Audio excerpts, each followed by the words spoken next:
So, hi everybody, and welcome to the first episode of In Conversation With for 2022. Happy New Year! Hope you've all had a fantastic New Year, and welcome. My name is John Lunn, aka Jonnychipz, and in this video series, we do try and talk about all things surrounding cloud technology with experts and advocates from right across our industry, covering skills and career development through to technology advances and personal development. So, we're aiming to bring you conversations with these amazing people that make up our cloud community from right across the globe. So whether you're watching this on YouTube, Twitch, Twitter, or LinkedIn, thanks so much for tuning in. Really means a lot. Please do take part in the chat. Drop us a comment, a like, or a subscribe. That would be awesome. So let's move on. So my next guest, he is an Azure customer engineer working for Microsoft at the moment. He's a huge cloud advocate and a fantastic member of our tech community. So I'm thrilled and honoured to welcome my first guest of 2022 onto In Conversation With as Mr. Kevin Evans.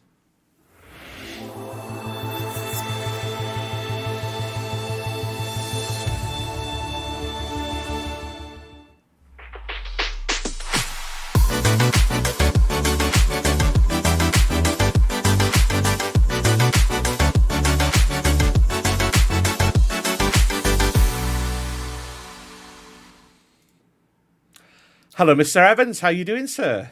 How you doing, Johnny? Not doing too bad, mate. Not bad. Yeah, good. So, yeah, we got through the first introduction of 2022 without any technical glitches, eh, mate? Perfect. So, look, I gave you a quick intro. I don't know if you want to give yourself a proper introduction, Kevin. Just tell us a little bit about yourself for our audience and what you're up to at the minute. So, obviously, I'm Kevin Evans. I'm an Azure customer engineer at Microsoft currently. I've been in the industry since I was like 7 years old, Johnny. I'll be quite honest. So starting from the, obviously being a bedroom geek and then working my way up. But yeah, I specialize in basically Azure infrastructure and DevOps. Okay. So yeah, I help our customers basically adopt the cloud and an accelerated pace. So it's really good fun. Really I mean, it's great to see. I mean, there's so many fantastic people at Microsoft, obviously helping out in the community and doing various bits and pieces. I mean, tell me a little bit about, you say you started in tech at 7, and I guess, to a lot of people that kind of work in tech, that's not unusual. You kind of tend to start, well, not all the time, of course, but tell us a little bit about your background, Kevin. How did you kind of find yourself working your way into a career in technology? Did you, hit any hurdles, or was there, a bit plain sailing? What was your kind of experience in that regard? Oh, it wasn't plain sailing, John. I'll be quite honest out there, right? So, so literally, I mean, for me, it's technology and tech in general has probably been the thing that I've had the most interest in, right? So, it's the one thing that I was able to pick up and sort of process and everything else, right? When you find your natural abilities, right? For me, science and technology was around that. And I suppose it started off with just like standard electronics, and then working my way up into there, right? So, I mean, from a young age, I was, building my own computers, right, for gaming. I know a lot of people start off doing it that way, right? And then I moved on to, and when I tell this story, it always makes people laugh. So, at the age of like 14, I started setting up a domain controller in my bedroom, right? So it was like a Windows 2000 domain controller, and I had my own Active Directory running in the house, was managing people's computers, right? My dad didn't like that a lot, right? I'll be quite honest, when his PC was obviously being managed, but it sort of started from there, and I don't know, the internet was, I grew up in an era where the internet was readily available, and, was able to go out and obviously search these things up and learn these things myself. Mm-hmm. And then when I left school, I was fortunate enough to go to a Microsoft Academy at my local college. So that for me was a big turning point in my life. So, getting those basic, I was getting certified in the basics, right? Like networking and hardware and installing operating systems and all that good stuff. But then I started moving on to like what they were called MCPs back in the day. So I got one in Windows XP, right? Now I'm going way back, right? I have to try and remember that, right? So sort of built on there. And then I managed to land a role as anyone does, I started on the help desk, right? Okay. So started on the desk, taking calls, password resets like everyone else, and it sort of worked up from there. But my career took a bit of a diversion. So when the recession hit back in 2007, 2008, as everyone remembers, right, it's killing careers off left, right, and center. Yeah, yeah. So Absolutely. I had the smart idea of joining the army, right? So Okay, yeah. there was nothing out there, right? It was really hard to get work and everything else, and I was trying to think about how I could still stay in tech or still do something technical, right? Because I was like working in supermarkets, right, and local bars and stuff like that. And I joined the Royal Signals. So, Okay, for cool. people that don't know what the Royal Signals is, that's basically the Army's IT, right? So, was doing communications and stuff like that, and I had one of the best experiences of my life. You know, I owe a lot to going through the army process and basic training and everything else. Yeah. It really did turn me around. So, but yeah, I got to travel around the world with that as well, which was great. You know, setting up internet connections in the middle of Africa. It was just amazing. So, I mean, you know, I don't know how much of that you can go into. I mean, there's so much I want to pick up on, Yeah. you know, just what you're saying about your early career and how you kind of came into it. I mean, I want to obviously delve into the army side and the Royal Signals and you know, as much as you can tell us around that, because I guess it's one of those kind of jobs that, I don't know, maybe the industry doesn't really see or hear of. I mean, I know I certainly don't, so I'm only really basing it on my experience, but you don't hear many people talking about that. So, I mean, let's just start from there. So let's start from your early career then. So when you're talking about you went to a Microsoft Academy, what was that then? You know, are those things still around now today, or has it been overtaken by, you know, all the modern way of training? I mean, what's your take on that? So interestingly, you say this, right? So this is something I'm going through with my daughter at the moment. She's coming up towards the end of school, right? And we're looking at colleges and stuff like that, right? And she wants to get into tech. So I think back then, yeah, you know, if you think about, I did my CompTIA A plus as well. Sure. I mean, a lot of people did that, right, back in the day. So, and they're still doing it now, right? It's a really good qualification to sort of enter the industry in, right? And it's evolved over time.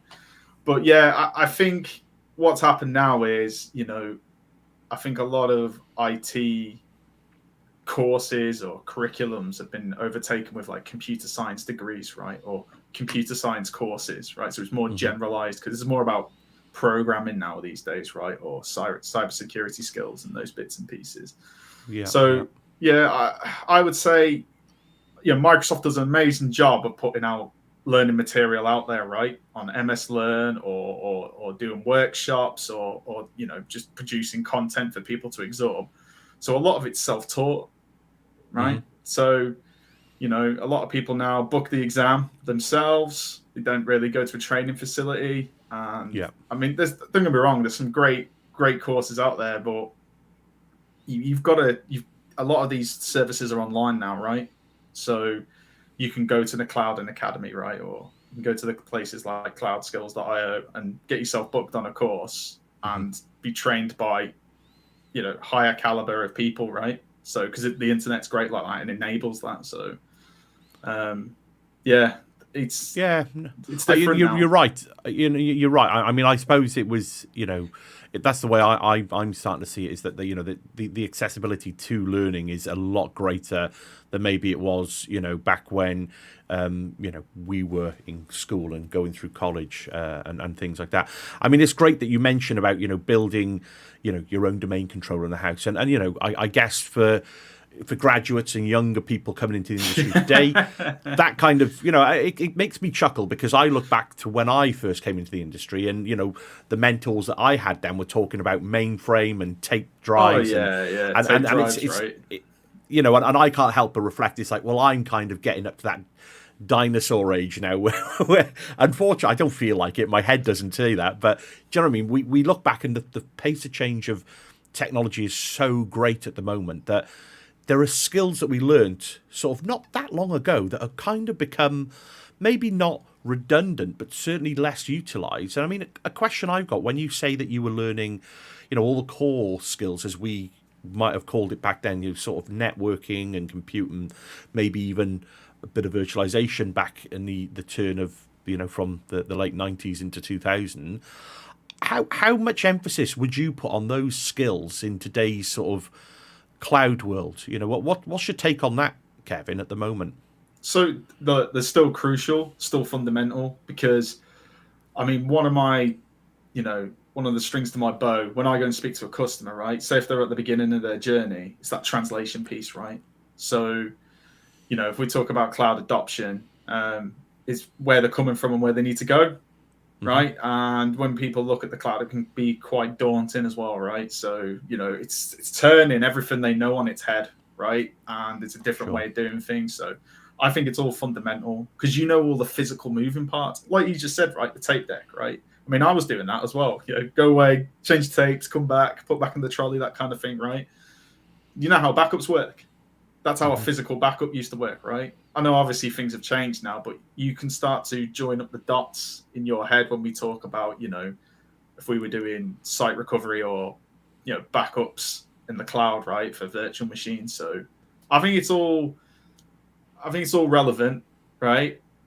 There's a place for it, and that just sort of gives you the foundations of your experience. So it's definitely a strength to have in my eyes. I was speaking with somebody else about this not too long ago, actually, and it's like, in my mind, it's funny, when you've got certain experiences, I don't know about you, Kevin, but I relate back to my experiences a lot, on not far off a daily basis in sometimes. And I look at some of the training material that we have today, and I can't help but think, are we abstracted away from the roots? The basis is there for cloud, but it's all software defined now. Certainly with cloud technologies. And I often wonder, how does somebody new into the industry, maybe without that experience of the physical, the like we were talking about then, the things from sort of 15, 20 years ago, what does that look like to them when they're learning it? What do they use as their basis? And so I'm going to ask those questions. I want to get some graduates onto this show to kind of ask that experience. So it's quite kind of a funny concept to think about. How do you learn these concepts without the base points or the experience of the base points? You know what I mean? It's like, have you got any take on that? I mean, have you come across that before? Yeah, so it's good, right? Because it's still the same, but it's changed. So for me, right? So if we talk about, well, if I was physically learning to do something, right, back in the day, right, and I was building something, building's the key word here, right? So getting exposure to having your own sandbox environments, building things and breaking things, right? That's what you need to do, right? Is getting that experience, even starting off from that process, because a lot of people go, well, I haven't got any like real world experience, or I don't know how to do that. Just try and build it at home, right? And it's even better with the cloud, right? It's more low cost as well to do it that way, right? So you're building what you're paying for what you use as well, right? I was younger, right? I was just sort of scavenging computer parts from all over the place, right? Or making network cables and all that stuff, right? You don't have to do any of that. You don't need, a rack of switches or routers on your desk anymore, right? You've got software-defined networking for that, right? So leverage the cloud, right, and the publicly accessible resources out there to do this stuff. Build a virtual machine, right? Install Windows, that kind of thing, or install Linux. Go through the process. If anything, like, getting access to a certain operating system or a certain platform is even easier now than it was when we were doing it back in the day, right? You had to track down this software or speak to people that had like, a bit of insight or a bit of, experience on it, where now you can go, well, I'll spin that up and then go away and search for it on the internet and find like, a million YouTube videos on how to do it and everything else, right? So, again, sandboxing, right? I live by that. That's what I do. Build things, break things, build them again.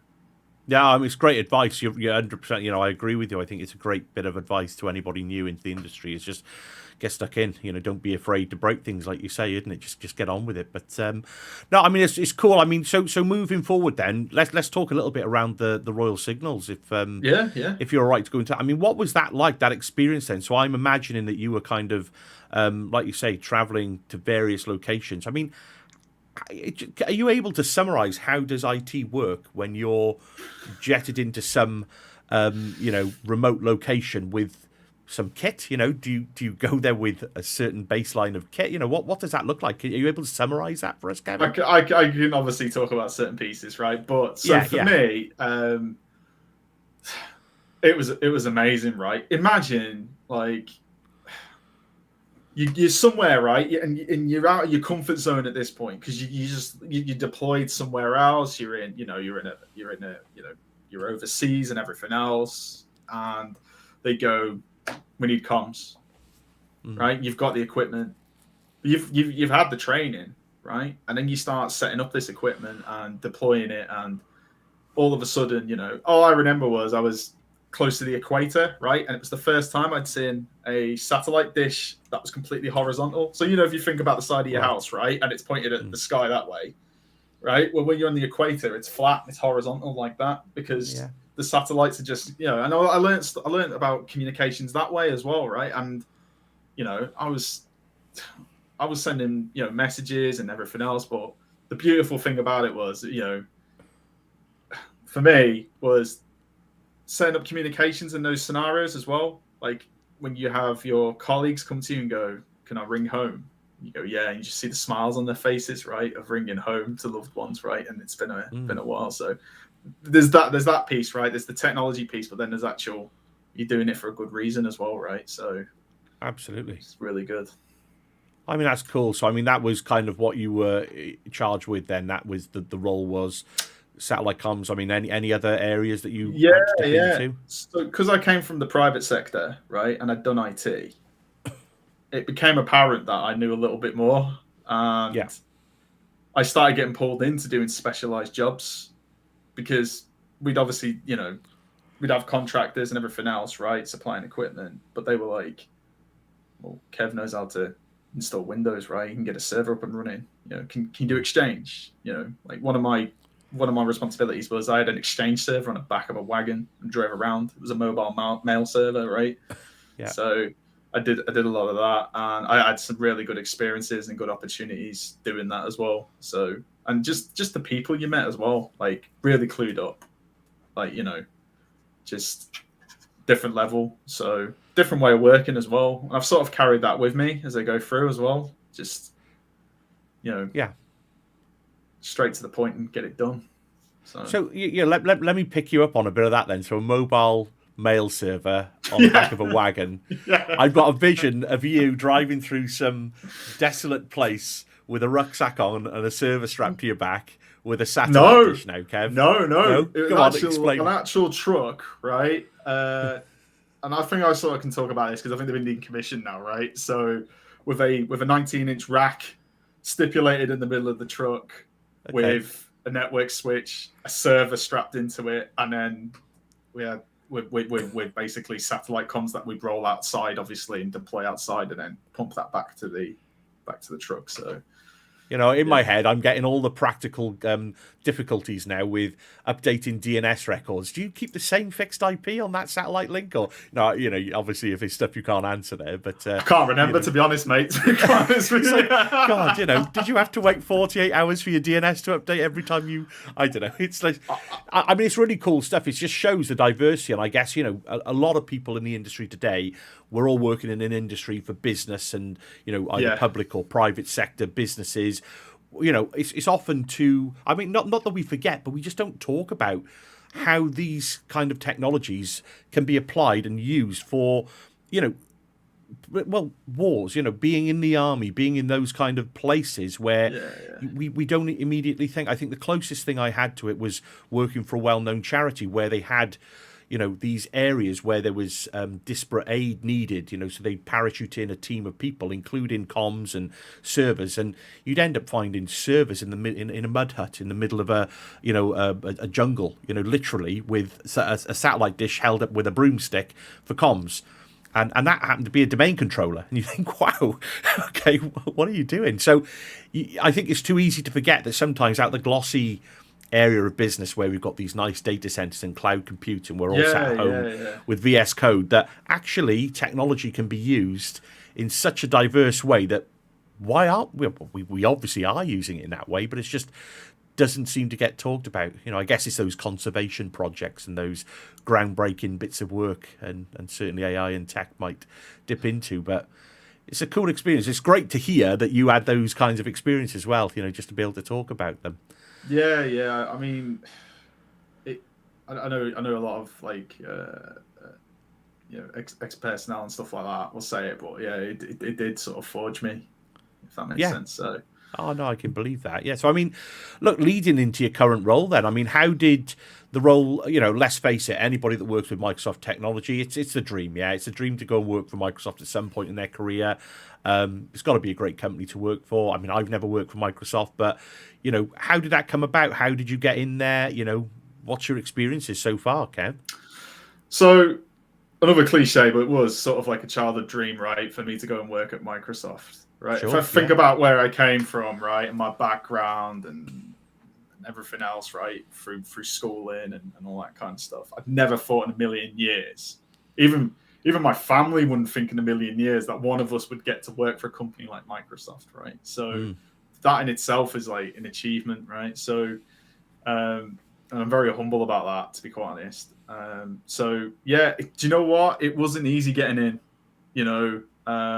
it took me a few years to get in, a couple of attempts, but every time I sort of,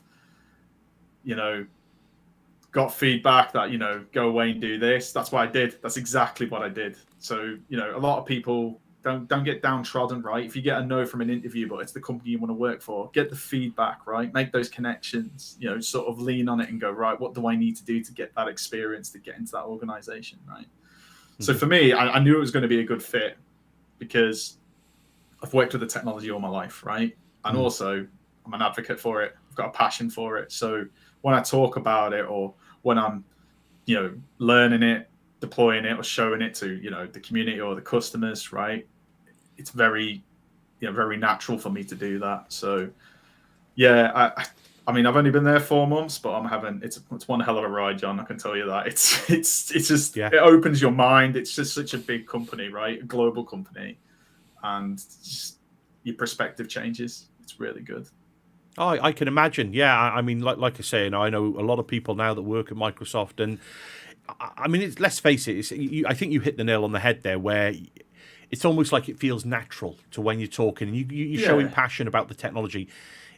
If you've got that, it's almost like you've got it. That's where, in my opinion, anyway, you kind of.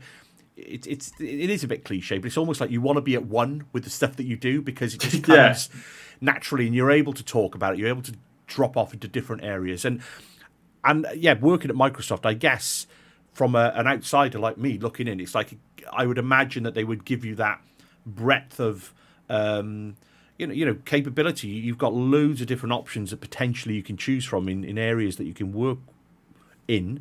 And people that you can collaborate with. So, I mean, are you finding that at the moment with Microsoft, or are you kind of focusing on specific areas? I mean, what's your take at the moment on that sort of thing, Kevin? So yeah, literally, you can turn your hand to anything in there, right? So if you want to go and try Dynamics, you can go off and try Dynamics, right? You want to go and try Office 365, you can try Office 365, right? But for me, it's Azure, right? Because I'm an infrastructure guy through and through, nuts and bolts. Yeah. So I specialize in Azure, which is great. So first role there. I'm still in the game with Azure, and that's where my career is. It's where I'm aiming for, right? Is developing that, and it's just imagine going to a place and they're like, oh, you like what you're doing, right? Go, what resources do you need to achieve that, right? And it's just turn it on their head.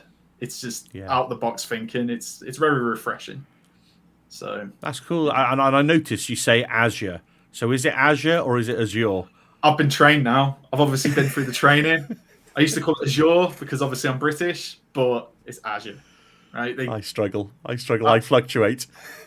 I, it depends who I'm speaking to, right? But yeah, it's taken me a good while. I mean, another one, right, is another one I've been training my tongue to say is it used to be called Windows Virtual Desktop. It's called Azure Virtual Desktop now, right? And Yeah, that's right. still Yeah, trips yeah. me up. Yeah, absolutely. I mean, it's all those little nuances. But no, I mean, it's fantastic. And to be honest, Kevin, I know we've spoken a number of times before recording this episode. I know the kind of guy that you are, and, you're doing some brilliant things. So best of luck with that journey. I mean, it's going to be an awesome, like you say, it's going to be an awesome ride, no doubt. I mean, in terms of working with Microsoft, obviously we're recording this video now. We've spoken outside of this on the socials. When it comes to community, I know you're doing a few things at the minute. You've got your blog up and running. You're posting out there. I mean, what is community to you? What does it mean to you, I suppose, is the first question. I think it sort of started for me, a few years ago, I started seeing these cloud advocates started to pop up all over the place, or certain key figures. Sure. For me, it was reaching out or absorbing the information that these people were sort of putting out there. So what I started to see was with certain people, right, was they were pushing out advice or education, not just like what's the latest SKU, right, or I'm working on this. It was more like kindred spirits of I've had a bumpy, the bumpy road, right, of life, and I've got into my career and all this. So it started to get me thinking. So I just started posting on LinkedIn, right? That's where I started. And some people actually read it and listen to me, believe it or not, John. It's quite a surprise, right? Yeah, so yeah, no. It started to grow from there, and then I started to see other people in the industry posting, and I just thought, I'll have a bit of that. And then, I've met mentors on there, right? And reaching out to those guys, and then you have conversations with them, and they give you a different perspective, and you're like, right, and they give you advice. Maybe you should go and try this, Kev, and get away. You do it, and you have some success, you have some disasters, right? That's everything in life, right? So, but yeah, for community, for me, it's about giving back, really. I mean, for me, we've discussed, John, back in the day when you started work, people were like, you've got to go through the same pain I've been through, right? You've got to earn your stripes, right? That's the majority. Yeah. And, go away and read those books, but what books? I'm not going to tell you what books. You've got to figure out what books they are, right? And all that kind of stuff, right? So for me, it's just like, well, no, I'm on all about, well, if we can try and accelerate someone's experience or career, right, then that's a win in my book. So, if they want to learn something in particular, then why can't we give that advice out or show them the way at least? So community is a big thing, right? And you'll see a lot of people have been through the same pain as you have, right, as well. So when you're talking about stuff or being technical or even just other bits and pieces, it's just it's great in my eyes just to sort of be involved. I mean, it's a great way to view it because you're right, and you see it across community now. You hear about people gatekeeping and gatekeeping information, and look, everybody's got their own experiences. The way I see things, whether that's a really long career history working in technology, or whether it's a certain perspective coming through college and university and entering the industry for the first time, we've all got our own views, and I think you're so right that. Why would anybody want to gatekeep? Why would people not want to help? Because I mean, even the fact that it's so fast-paced it's a fast pace of change at the moment with technology, the way that features are being added to certain technologies, on a day by day or week by week basis. If we didn't have this mentality where everybody is there to lift each other up and help each other, I dread to think how where the industry would be, how we would learn this stuff. You know what I mean? Because it's so difficult to kind of not just cut through all the noise of what's going on at the moment in terms of what should I learn, what should I not learn, what path do I need to take, where do I need to go. I mean, what's your take on that, Kevin, in terms of how do you now today cut through some of this noise and find your path? Is it by social media, or is it you've got a clear path defined in your mind? What have you got any advice on that front? I suppose. So a lot of it for me is what I'm interested in. That's a lot, right? Because if you've got the passion, you'll learn it more. And if you do something you're not really interested in, right, then you sort of turn off.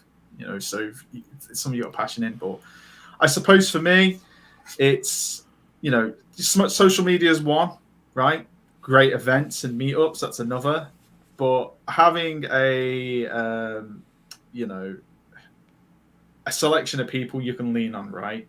So if you've got all these, different people and connections, friends, speak to them, what's going on, getting their different perspective, then you can make your own decisions, your own judgments around that, right? And if you can do that, and be in such an environment where you can just talk openly and freely, people will just tell you what they think, right? Not just like, the corporate speech or whatever, right? Or the fluffy way of doing it. It's like, maybe you should try this path or go down this route.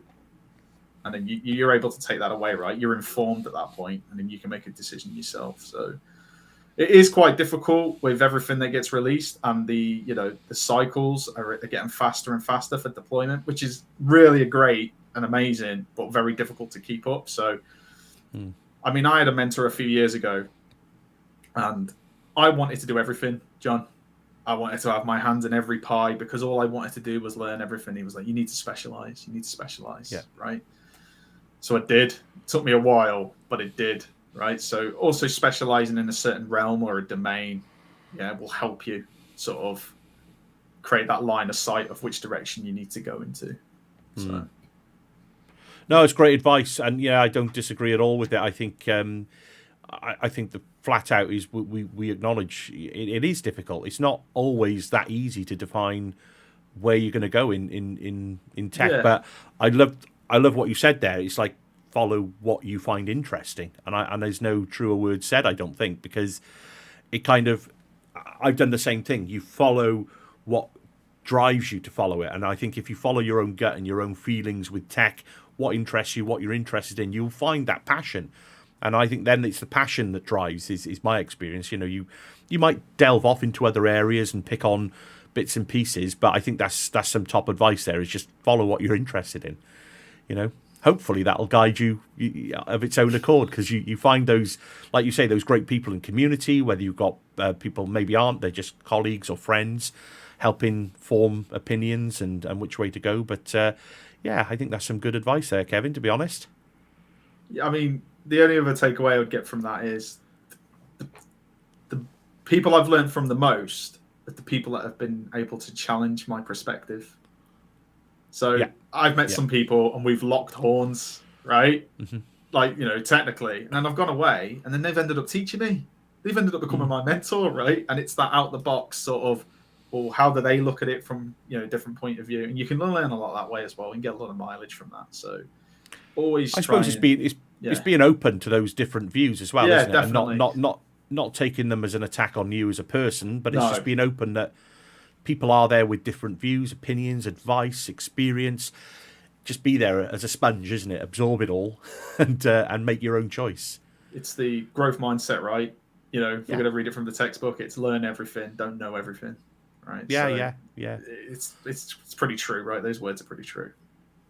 No, 100%. I completely agree. I mean, in terms of, learning at the moment, I think it's probably fair to say, there's nobody in the industry that will tell you that they're not on some kind of a learning journey. I think it's fair to say learning never stops. You hear that said a lot at the moment. And well, certainly for the last X number of years since I can remember, that has been the case. I think certainly if you're looking for a career in technology, if you feel that you're stopping learning at any point, you're probably not developing, is probably the best way to put it. I mean, as frank as that sounds, there's absolutely nothing wrong. I do have ex-colleagues and friends that are quite comfortable in a position and they can see that there's a certain amount of time that they can do this one thing and they're not interested in learning new things, and there's nothing wrong with that. I think it's probably fair to say, but I think certainly if you're new into the industry, it's just absolutely have that open mindset of wanting to learn as much as you can, because I think it just opens doors and it gives you different perspectives and things like that. So So, Kev, look, we're coming up to just over the half an hour mark now with this episode. It's great chatting to you so far, but I think I want to try and change it up slowly. I mean, is there anything else from your career history that's worth noting now before we move on? No. I'm sure it'll be out in the memoirs one day. Yeah, well, it's right. It's right in your biography, but it's great how we can cram your entire career history into half an hour, Kev. It's like it's not that big. That's why, John. Oh God, don't say that. But no, so far some brilliant bits of advice. I think it's fair to say. You know, it's one of those things. I think we've all had our own experiences, and just being able to chat around them, no doubt, helps others kind of make those choices. So hopefully, this is exactly what these videos are all about. It's just helping people understand other people across the community, their own perspective and their own career journeys, I guess. So let's switch it up a bit then. So let's talk a little bit about technology now. Obviously, you're working in an Azure infrastructure kind of capacity at the moment. Like you say, you're looking to develop your Azure skills and knowledge over your career. Why are we doing all this, Kev? What is it for? And I suppose the question is, what are your next big bets in technology? Where are we going with all this knowledge and skills that we're gleaning? So, I mean, if we look over the past, 18 months, 2 years, right, with the pandemic, there's been a big acceleration in digital transformation, right? So, as we know, the globe is going towards, the usage of technology, or the adoption of technology is accelerating and it's getting faster and faster and faster, right?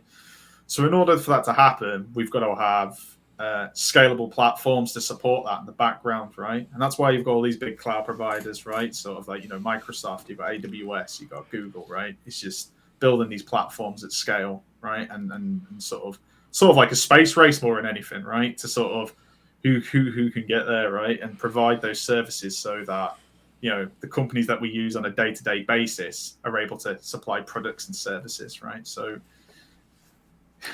for me, the virtual reality piece, right, I think is probably going to be the big one. So like the metaverse, right? We've all seen bits and pieces around that. I mean, that's come about quicker and faster because we're all working from home a little bit more. So it's creating those virtual working hubs, right? So I know a lot of people have been in isolation pretty much, right? Working from home and not having that interaction with colleagues. I mean, Teams meetings, and other remote meetings are great, but sometimes, like, for me, I miss doing the whiteboarding, drawing the architecture on the wall and having that interaction with my customers, right?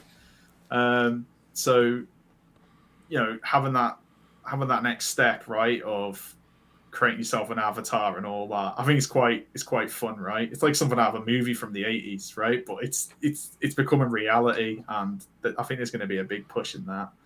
I also think there's going to be another big push in, the data and AI space. So seeing a lot of growth in the industry at the moment around that as well, how data is used and what it's used for, and categorization and all that kinds of bits and pieces. And obviously that's helped with stuff like the pandemic, right? Getting all that medical information or scientific information in place. It's probably, is aided and drive, the vaccines and everything else that's going on. So, the adoption and the tool sets are there. So using the cloud, you're able to scale that up pretty quickly, right? Imagine if we were still using tin and everything else and trying to buy all that at the pace that we've needed to use all that kind of services and equipment. It'd have been difficult, right? So I think we're in a semi-fortunate Can you imagine time. that, Kev? Can you imagine that in terms of chip shortages and things like that? It'd be, it's kind of like, grateful that the cloud platforms were there in a certain respect. Definitely. I mean, we were able to scale. Like you said, imagine like getting all those people together to build all that equipment, right? It'd have been difficult. Absolutely. So, no, I think, that is one fortunate thing, about this process, right? We've been able to leverage that kind of technology that's been there.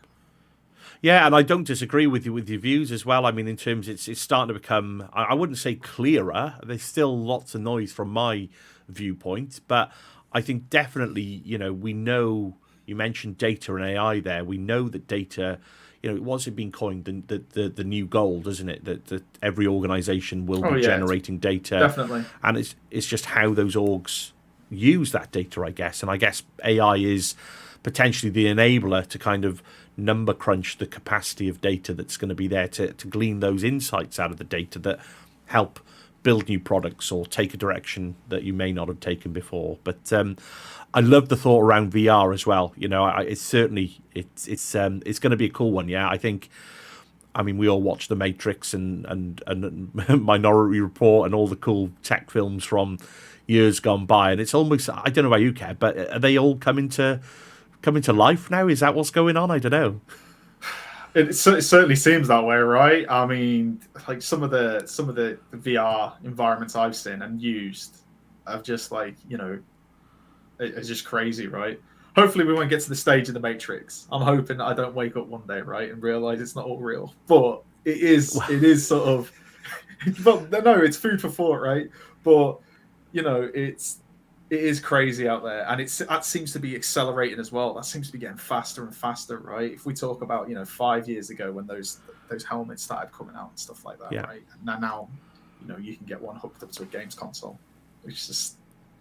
Yeah, no, absolutely. I mean, and it's cool. Like, I'm really interested to see things like HoloLens, how they're going to be adopted massively. You know, we know businesses are starting to adopt now. There's developers developing applications and things like that on VR heads or AR, augmented reality, that kind of blend, isn't it? And look, it is cool. It's certainly what drives me to want to work in tech. You know, I can say that much. But no, I love the insights there. I mean, is there anything else you want to add now before we call a close to this one, Kevin? It's the only part and piece of advice is just keep on knocking on doors, right? So you're starting out in this industry, or you're midway through your career, or even late in your career, just keep on knocking on doors, right? Keep on reaching out to people online.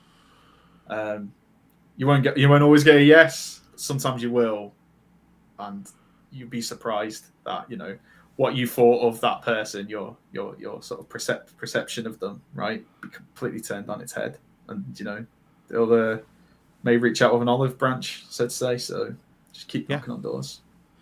No, fantastic advice. But Kevin, it's been absolutely fantastic to have a chat with you. It's great to hear it was slightly unorthodox journey into IT, but it's certainly an interesting one, and it's given you some undoubted brilliant experiences that have enabled you to get to where you are at the moment. So, Kev, best of luck now with the future with Microsoft. I'm sure you're going to smash it without a shadow. Thanks, John.